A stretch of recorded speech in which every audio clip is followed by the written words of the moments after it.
back. Let's speak to Dr. Catherine Haddon, who's Senior Fellow at the Institute for Government. She's written a full guide on becoming Prime Minister, so certainly knows a thing or two about the procedure. Dr. Haddon, good to have you with us today. Take us through the schedule for the day then, once obviously all the official procedures and protocols have taken place in Scotland at Balmoral with the Queen. Yeah, we've just been hearing about the schedule in terms of that appearance in front of the Queen, but the all-important moment for Liz Truss and for her team back here in London is when Liz Truss is actually asked to form a government and therefore becomes Prime Minister, because, you know, it's nearly 24 hours ago that she won the Conservative leadership contest, but she's had to wait before she can get on appointing her top team, announcing what she's going to do on these all-important issues that she's facing at the moment. And so that probably caused a little bit of frustration for her team. They'd want to start announcing formally who's going to be part of Liz Truss's cabinet. We might not hear the full cabinet until sometime this evening. You might hear one or two appointments soon after Liz Truss has seen the Queen and been appointed, but it's very difficult for them to be able to organise the whole thing because there's lots of process that has to go on in terms of people meeting with Cabinet Office officials and being cleared in terms of any sort of previous private interests and so forth before they can be formally appointed by the Queen. So it's a bit trickier than just her being able to sort of make a bunch of announcements as soon as she's come out from the Queen.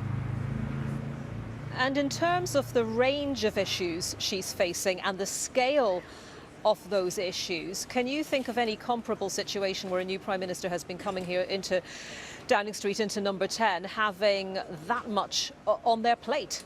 Well, look, there's loads. I mean, we've had at least two Prime Ministers take over in the middle of a war, the First and the Second World Wars. So, of course, you've had Prime Ministers coming into the office with a massive amount on their plates and a lot to do very urgently.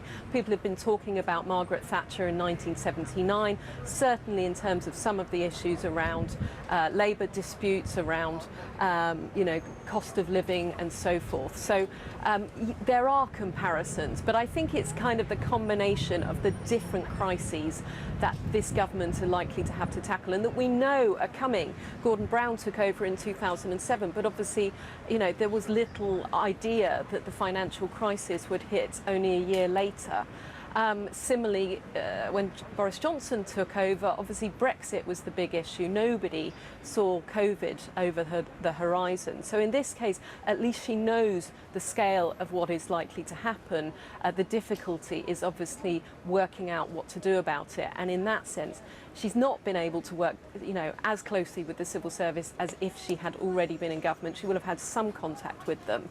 But it's only once she's become Prime Minister, she's in number 10 and she can actually start sitting down and making decisions that they can really start to put the ideas into practice.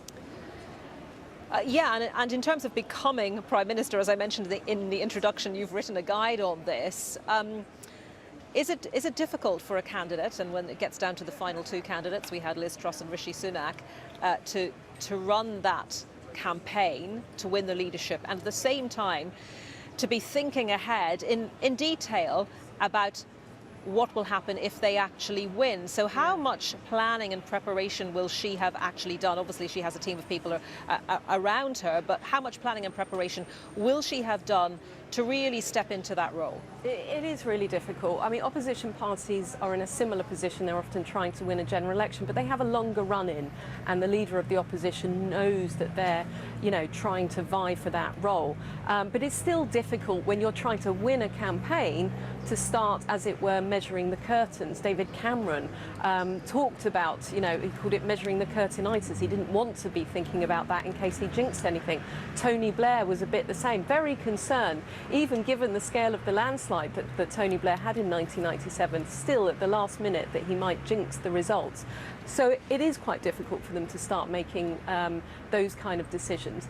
The difference here is that Liz Truss, she has had a fairly strong lead in the polls for some time, and that would have given her a little bit of breathing space and a willingness, therefore, to give over some of her team to start looking in detail at what she'd do when she's in office. And it's also allowed the civil service a little bit more confidence that actually actually talking to Liz Truss and her team and listening to her ideas, her plans and so forth allows them to make firmer plans for what they will do, briefing the new Prime Minister or helping her to put her plans into action. So there's been a bit more of leeway given the current circumstances than you normally see with the leadership campaign. But it is a real difficulty, and I talk about transitions all the time, and I try to help, politicians understand that the transition isn't just this day, this moment when they sort of take office. It's actually the next few weeks and months, because it's a huge learning curve, no matter what ministerial post that you've held before, being Prime Minister. And you have to look back at some of our strongest Prime Ministers, people like,